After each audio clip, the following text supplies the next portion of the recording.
Assalamualaikum warahmatullahi wabarakatuh. Bertemu dengan Bapak di pelajaran Bahasa Indonesia kelas 9.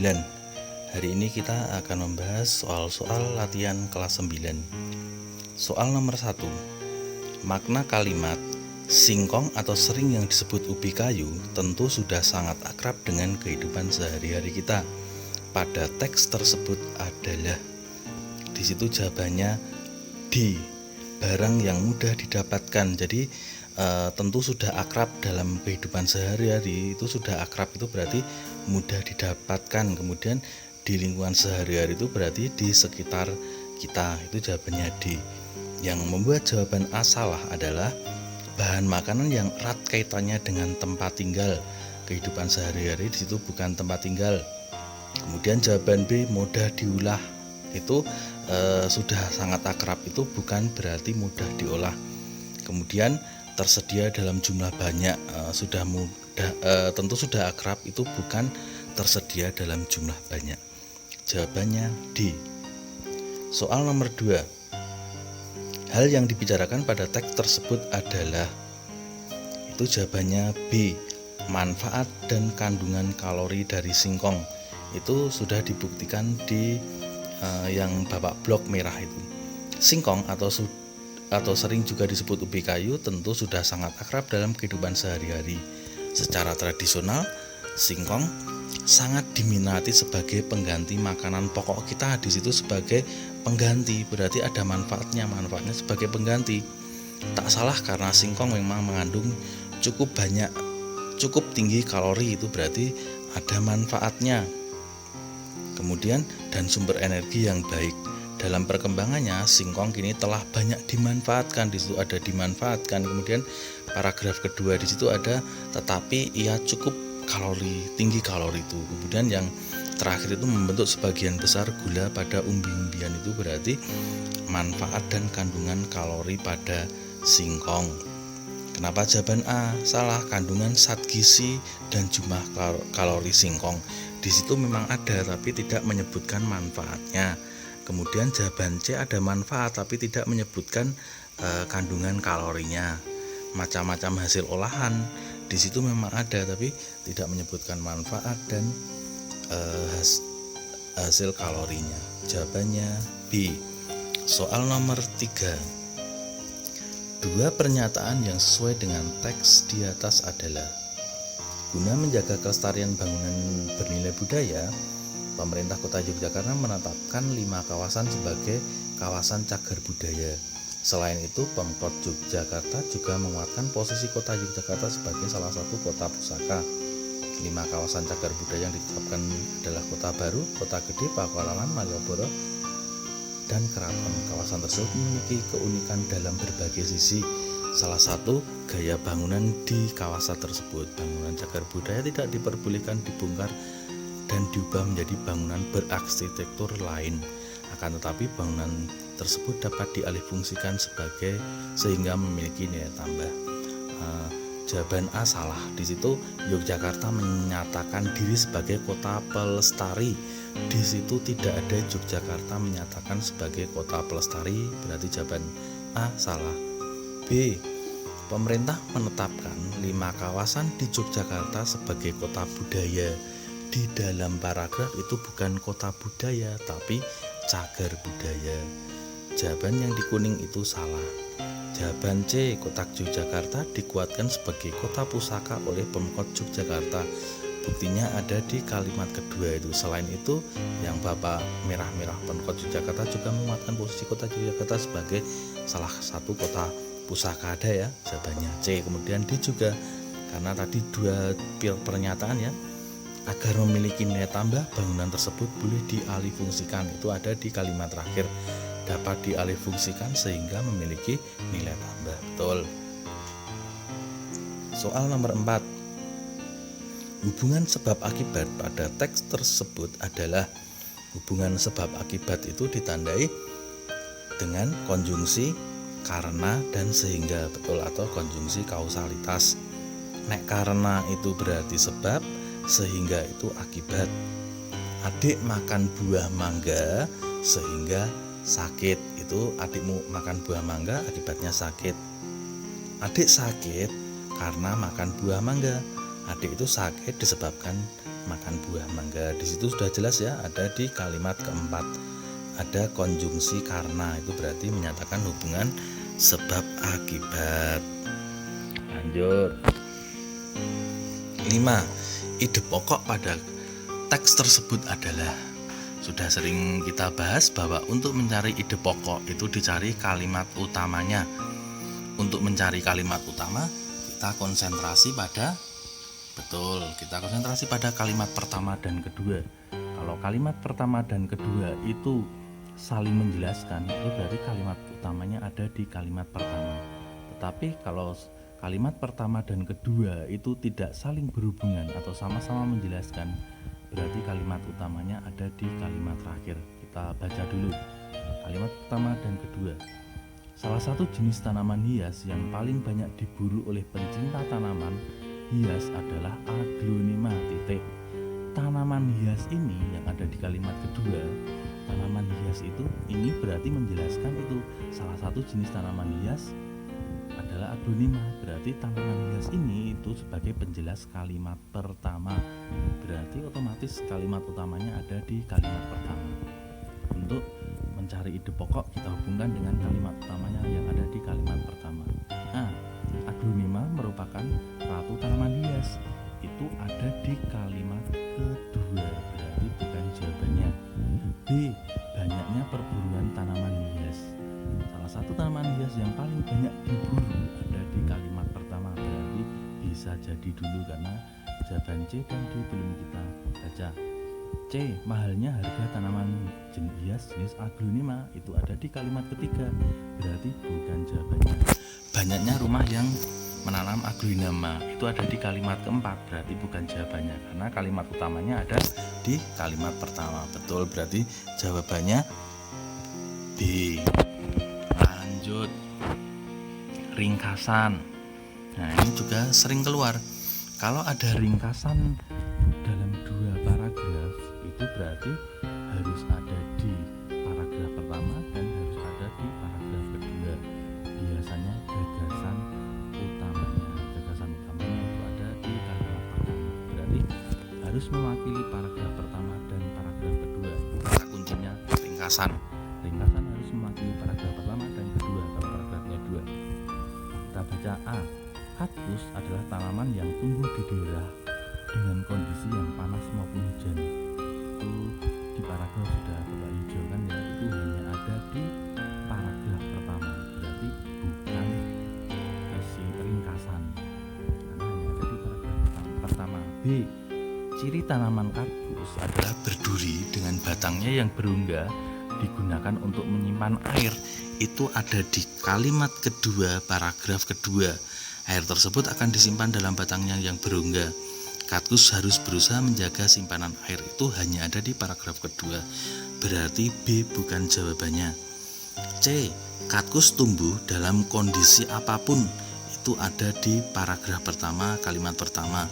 Kaktus adalah tanaman yang dapat tumbuh di kondisi apapun.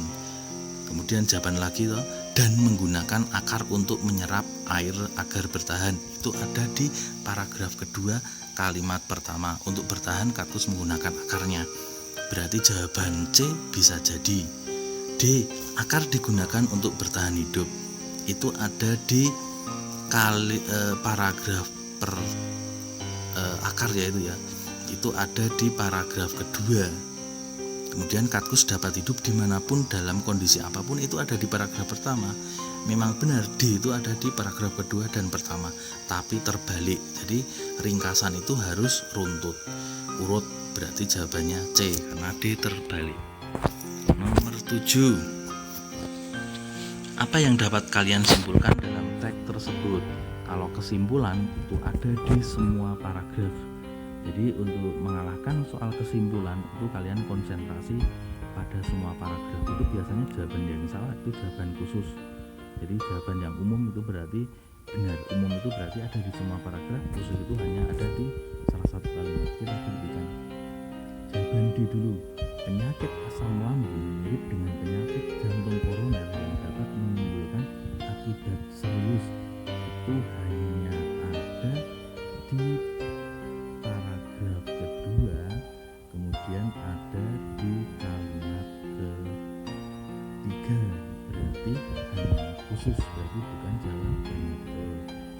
Mencegah penyakit asam lambung dapat dilakukan lebih awal daripada harus melakukan operasi. Itu hanya ada di paragraf kedua itu ya, operasi itu ya cuma ada di paragraf kedua, satu kalimat saja, berarti bukan jawabannya. B. Siapa saja dapat mengalami penyakit asam lambung, maka diperlukan perubahan gaya hidup. Itu bukan jawabannya lagi karena khusus. Sekarang A. Penyakit asam lambung perlu ditangani secara serius. Itu ada ya, asam lambung naik itu berarti penyakit. Kemudian paragraf kedua perlu ditangani secara serius. Kemudian dengan pola hidup yang sehat, perubahan pola hidup berarti ada di semua paragraf. Kesimpulannya adalah A. Nomor 8, kalimat yang menyatakan fakta. Fakta itu berarti nyata. Nyata itu tidak bisa dibantah. Tanggal 2 November atau seperti ini, penduduk di Kabupaten Sleman berjumlah 2.565. Bisa ngomong 2.665 itu berarti berdasarkan data, itu berarti fakta, tidak bisa dibantah. Kalau opini misalnya harganya murah itu relatif ya. Kalau orang yang mampu mungkin murah, tapi yang tidak mampu itu mahal, berarti murah itu bisa dibantah. Saya nyatanya tidak mampu membeli, itu berarti mahal, bisa dibantah, itu berarti opini. Kemudian untuk mengalahkan soal bahasa Indonesia itu biasanya kalimat fakta itu biasanya ada angkanya. Kalau ada angka itu biasanya berdasarkan data. Kita lihat A. Paragraf ke-1 kalimat kedua. Paragraf ke-1 kalimat kedua itu gejala penyakit ini sering diduga. Ada kata diduga, itu berarti opini karena masih diduga. B. Paragraf ke-1 kalimat ketiga. Gejala penyakit asam lambung muncul minimal 2 kali dalam seminggu. Itu ada angka. Muncul minimal 2 kali dalam 1 minggu itu berdasarkan penelitian. Berarti ini berdasarkan penelitian berarti fakta, betul. B. Bisa jadi C. Paragraf kedua kalimat pertama. Walaupun tidak mematikan seperti serangan jantung, penyakit asam lambung perlu ditangani. Perlu, itu berarti opini. Menurut saya tidak perlu, bisa dibantah, berarti opini. D. Paragraf kedua kalimat keempat. Itu 1, 2. Ini kalimat keempat berarti terakhir ya. Pengobatan asam lambung cukup bervariasi. Cukup bervariasi itu berarti opini. Cukup ya, bervariasi. Menurut saya tidak bervariasi, bisa atau yang memerlukan biaya tidak sedikit. Menurut saya sedikit karena saya mampu, misalnya seperti itu, berarti itu opini. Berarti jawabannya B, betul. Lanjut soal nomor 9. Perbedaan kebahasaan kedua teks tersebut adalah, kalau ada 2 teks itu, kalau Bapak itu lebih ke teks kedua karena biasanya teks pertama adalah jebakan. Tapi kita buktikan ya. Sumber energi tidak hanya berasal dari listrik saja, titik. Banyak benda atau hal lain yang bisa digunakan sebagai sumber energi, titik. Memanfaatkan tenaga panas matahari bisa dijadikan pilihan. Matahari adalah sumber energi yang berjumlah besar dan bersifat terus-menerus. Itu banyak kalimat tunggalnya. Kemudian di kalimat teks pertama, energi telah menjadi kebutuhan vital masyarakat yang sangat dibutuhkan untuk menopang kehidupan dan mendukung. Di situ ada kata dan, itu kan tanda hubung ya. Dengan tanda hubung itu berarti kalimat majemuk. Misalnya untuk memasak makanan manusia membutuhkan energi, atau itu berarti juga sebagai tanda hubung kalimat majemuk. Sudah semakin panas sehingga, ada kata sehingga, itu berarti majemuk. Itu berarti jawabannya majemuk dan tunggal. Soal nomor 10. Makna simbol kibarkan bendera pada cerita tersebut. Di situ kita baca dulu. Pada hari Sabtu sepulang sekolah ada pengumuman tentang akan diadakannya lomba peleton inti yang akan diselenggarakan hari Senin seminggu yang akan datang dan bertempat di lapangan kecamatan. Kebetulan Bagas dan sahabatnya ada di kelas dan mendengarkan pengumuman itu. Bagas, gimana menurut kamu? Kita mau mengikuti perlombaan itu enggak? Santos tersenyum. Kalau menurut aku sih lomba tersebut harus kita ikuti. Kita kibarkan bendera kita di ajang lomba kita tersebut. Kita kibarkan itu berarti tunjukkan kemampuanmu, yang ada hubungannya dengan kemampuan ya kita kibarkan supaya menang. Itu berarti kita tunjukkan kemampuan kita. Bersama-sama berperan aktif dalam lomba sekolah, itu berkibar itu kan di angkasa, itu kan kemampuan. Itu berarti jawabannya B. C. Bendera sebagai penyemangat, bukan. Pada setiap perlombaan selalu membawa bendera, bukan membawa. Jawabannya B. Nomor 11, amanat. Amanat itu adalah pesan-pesan yang ingin disampaikan pengarang kepada pembaca. 8 tahun yang berlangsung cepat, kini aku sudah menjadi seorang dokter umum di sebuah rumah sakit swasta di Yogyakarta.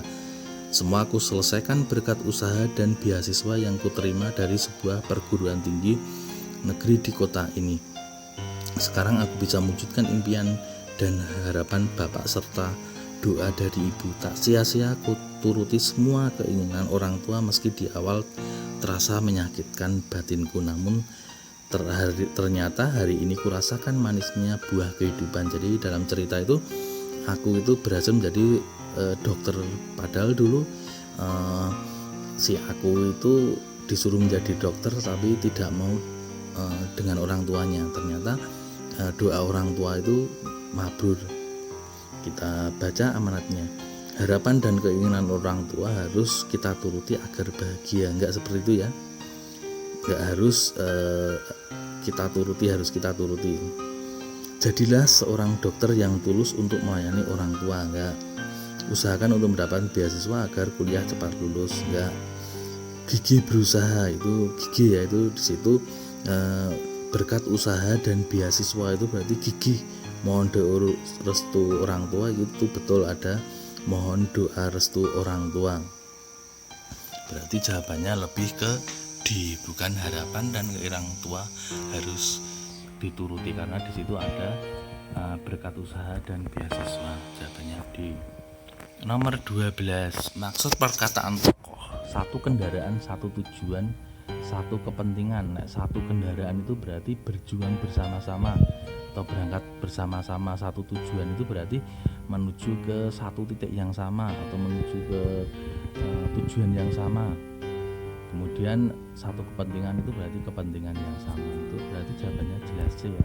Nah, A, memiliki satu kendaraan saja, itu bukan memiliki satu kendaraan saja. Maksud satu kendaraan itu berarti bersama-sama, menggunakan satu kendaraan saja untuk mencapai satu tujuan dan kepentingan bersama, tidak. Itu lebih ke berangkat bersama-sama, karena di situ mereka memang ingin berangkat kemana itu ya, untuk itu intensif ke sebuah lembaga belajar. Oh, itu berarti untuk les ya. Satu kendaraan untuk bersama-sama, bukan satu kendaraan, itu maksudnya berangkat bersama-sama. Jawabannya C. Nomor 13, apa alasan tokoh tidak pernah memprotes tindakan bunda dan dirinya menurut peristiwa tersebut? Kita baca dulu ya. Tahun telah berganti, namun rutinitas tidak berubah. Tidak ada libur yang berarti bagi kami, seakan justru gencar memadatkan program les tambahan pelajaran bagi siswa kelas 9. Dan juga menambah intensif lesku di sebuah lembaga belajar langgananku yang sejak lama kuikuti. Sementara bunda juga menjadi seorang tutor di lembaga bimbingan belajar cabang lainnya. Memang terkadang aku merasa bosan dan jenuh, tetapi aku tidak pernah sekalipun memprotes, tak pernah terus bergesit untuk memberontak, misalnya dengan cara membolos. Aku menghargai bunda yang bagiku peduli dengan pendidikanku. Jadi buat apa aku bertindak konyol bila aku hanya mengukir kekecewaan terhadapku? Itu berarti kelas 9 les-les terus, disuruh les sama ibunya, dia tetap semangat. Setelah tiba hari mengurus registrasi klub belajarku, bunda mengatakan bahwa mulai hari ini satu kendaraan, satu tujuan, satu kepentingan. Itu berarti berangkat bersama-sama di lembaga belajar. Kemudian kemarin sepulang sekolah kau bisa pulang lebih dulu karena tidak perlu mengikuti les. Maka mulai hari ini kita akan mempunyai kesibukan yang sama ya. Betul ya, yang tadi jawabannya C. Apa alasan tokoh tidak pernah memprotes tindakan bunda? Karena bunda pasti ingin agar anak-anaknya selalu sukses, sehingga tidak senang kalau anaknya memprotesnya. Bukan itu ya, bukan tidak senangnya. B, karena tokoh aku tidak mau menyakiti hati bunda dan selalu melaksanakan perintahnya. Bisa jadi mungkin C, karena bunda selalu menekankan agar anak-anak tidak membangkang, bukan tidak membangkangnya. D, karena tokoh aku sadar bahwa yang bunda lakukan demi kebaikan dan masa depannya. Antara B dan D itu lebih ke bundanya demi kebaikan dan masa depannya, bukan tidak mau menyakiti hati bundanya. Jawabannya D. Nomor 14, penyebab konflik. Ada penyebab, kemudian konflik dan akibat. Bapak masuk kelas, anak-anaknya diam, kemudian bapak marah kemudian keluar. Diam itu berarti penyebab, marah itu berarti konfliknya, karena diam tadi, keluar itu berarti akibat. Seperti itu. Kita baca dulu. Aku bergantung pada siapa lagi kalau bukan pada anak saya satu-satunya. Apakah saya ini menjadi beban bagi anak-anak saya, Bu? Tangis mama semakin menjadi-jadi. Rasa sedih yang tertahan tak terluapkan lagi. Dengan erat Bu Barjo memeluk tubuh mama yang rentah. Ditepuk-tepuknya punggung mama agar merasa sedikit tenang. Yang sabar ya Ma, tak usah dipikirkan lagi. Mama masih punya saya yang merawat mama. Saya ingin singgih pulang Bu. Tangis mama tak henti-hentinya mengalir.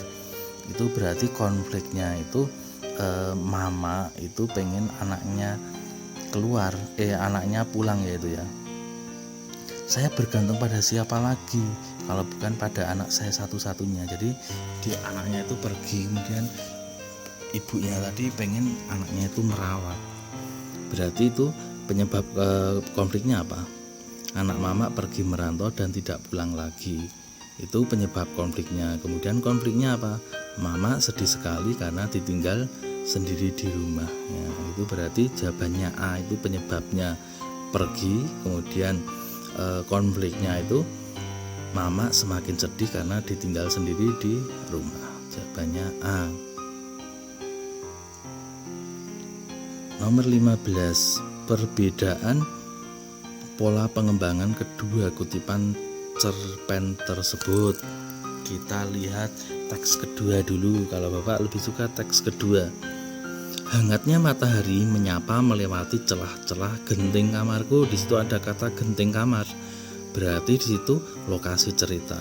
Lokasi cerita ada dua ya. Berarti bisa B bisa D. Jawaban A dan C sudah pasti salah. Kita lihat teks pertama. Istri yang baik adalah istri yang mendukung cita-cita suaminya, bukan sepertimu. Nah, itu sang suami marah. Berarti di situ ada masalah atau ada konflik. Berarti antara B dan D menampilkan garis besar cerita, bukan. Jawabannya B. Menampilkan masalah yang harus diselesaikan. Nomor 16. Apakah penyebab masalah pada kutipan tersebut? Dita berusaha menggambar peta sejelas-jelasnya. Bahkan setiap bangunan berbeda diberi nama dan simbol berbeda-beda. Ia menggambar bangunan kecil yang ia beri keterangan sebagai sekolah kita. Lalu di sisi yang cukup jauh seperti dari gambar sekolah itu ada gambar bangunan lagi yang diberi tulisan rumah Radit. Selain itu ia memberi tulisan besar-besar tempat kerja kelompok. Semua diberi keterangan lengkap dengan anak-anak kemana harus berjalan.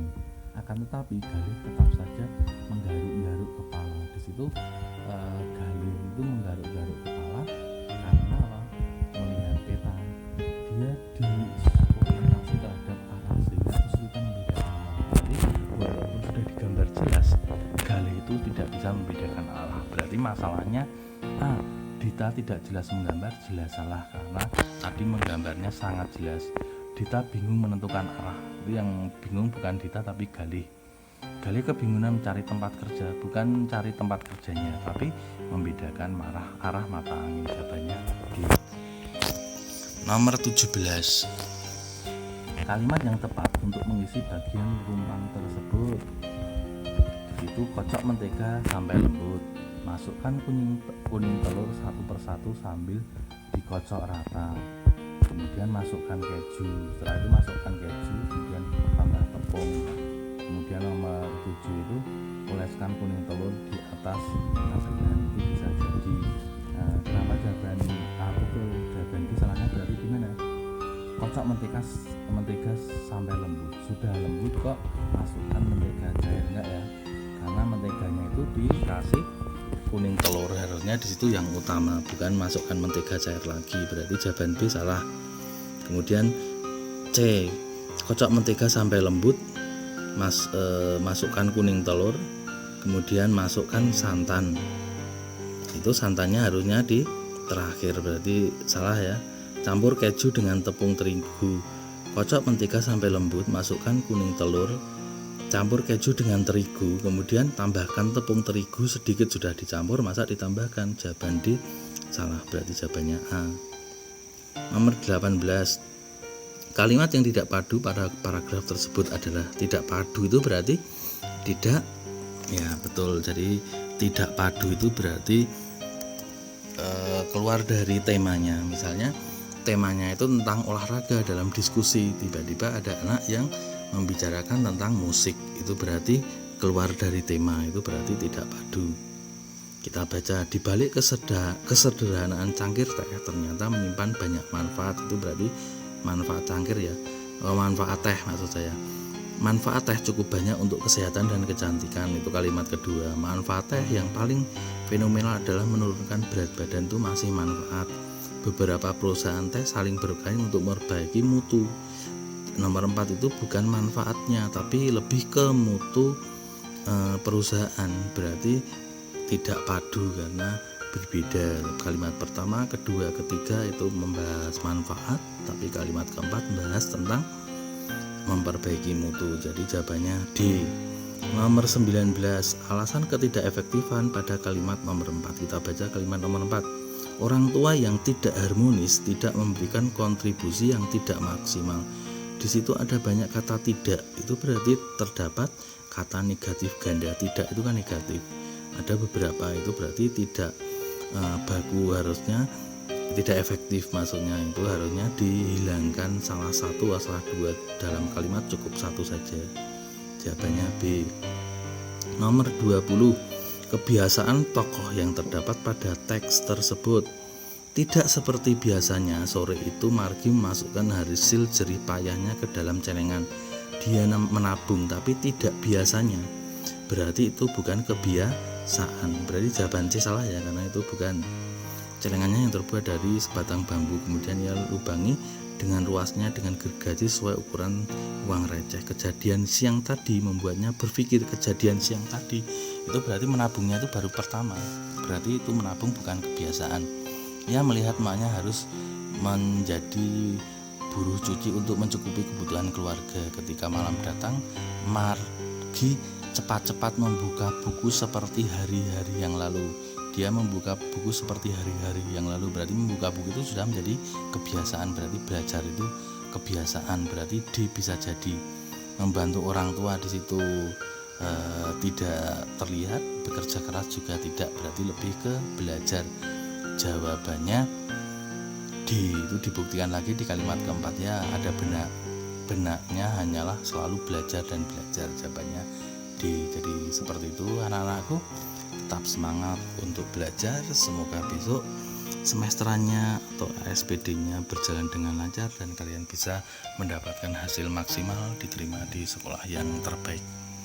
Tetap jaga protokol, tetap jaga kesehatan. Selamat siang, wassalamualaikum warahmatullahi wabarakatuh.